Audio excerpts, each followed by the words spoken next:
The Khmer Rouge regime was a communist rebellion group that rose to power in Cambodia in the late 1960s. Throughout their rule of the country, they took the lives of over 2 million people and are much of the reason for the nation's issues regarding poverty today.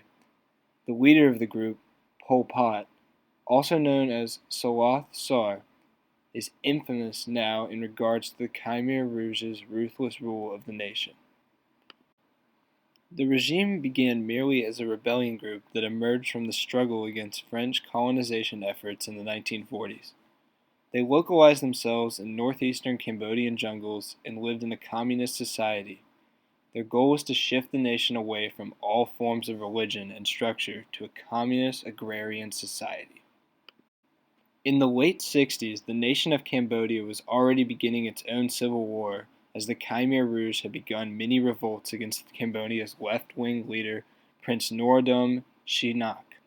It wasn't until 1970 when Prince Norodom Sihanouk was toppled out of power by a right-wing military coup headed by Cambodian politician Lon Nol.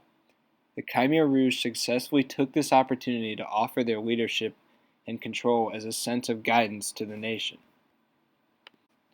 When Pol Pot and the Khmer Rouge regime took rule of the nation in April 1975, Cambodia was renamed the Democratic Republic of Kampuchea, and Pol Pot declared the nation was turned back to year zero. Pol Pot and the Khmer Rouge began moving citizens of Cambodia to work on farms on the countryside. Those who were educated were sent to prison camps such as Phnom Penh and Chong Ek. The most infamous of these camps was the S-21 prison camp in Phnom Penh.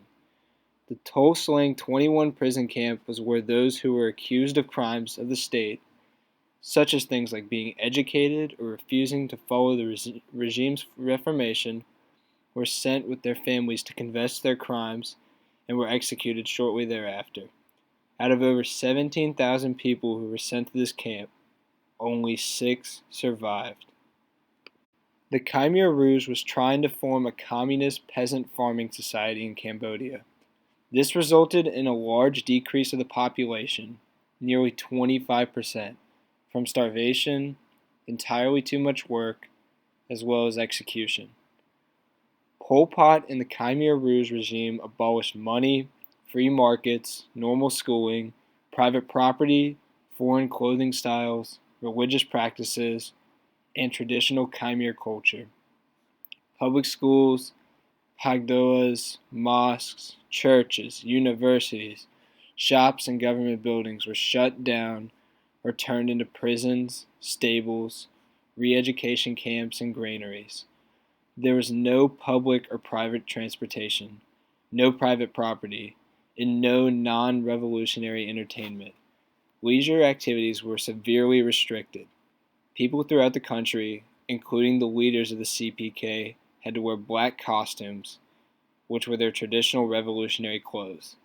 The educated and middle class were murdered as knowledge was unacceptable. Finally, in 1978, Vietnamese troops invaded Cambodia, capturing Phnom Penh in early 1979. A moderate communist government was established, and Pol Pot and the Khmer Rouge retreated back into the jungle. In 1985, Pol Pot officially retired but remained the effective head of the Khmer Rouge, which continued its guerrilla actions against the government in Phnom Penh. In 1996, Pol Pot officially dissolved the organization in a peace treaty, and in 1997, however, he was put on trial by the organization after an internal power struggle ousted him from leadership positions. In 1998, Pol Pot died from natural causes, having never been put on trial for his heinous crimes. In 1997, Cambodia established a Khmer Rouge trial task force to create a legal and judicial structure to try the remaining leaders for war crimes and other crimes against humanity. But progress was slow, mainly because the Cambodian government of ex-Khmer Rouge cadres Hun Sen, despite its origins in the Vietnamese-backed regime in the 1980s, was reluctant to bring the Khmer Rouge leaders to trial. The Tuol Sleng Museum now stands as a memorial of genocide as well as the Chong Ek killing fields. are another major museum to learn the history of the Khmer Rouge. Since 1990, Cambodia has gradually recovered demographically and economically from the Khmer Rouge regime.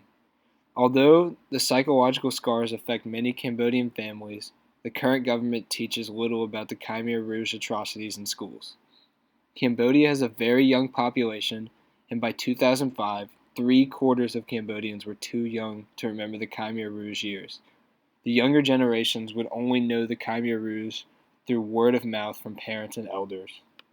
Many of the nation's professionals were wiped out during the regime, as there are very few lawyers or doctors left in the nation. The 4-year period cost approximately 2 million lives through the combined result of political executions, disease, starvation, and forced labor. Dictator Pol Pot and the Khmer Rouge regime ranks alongside the likes of Stalin and Hitler in their respective genocidal acts.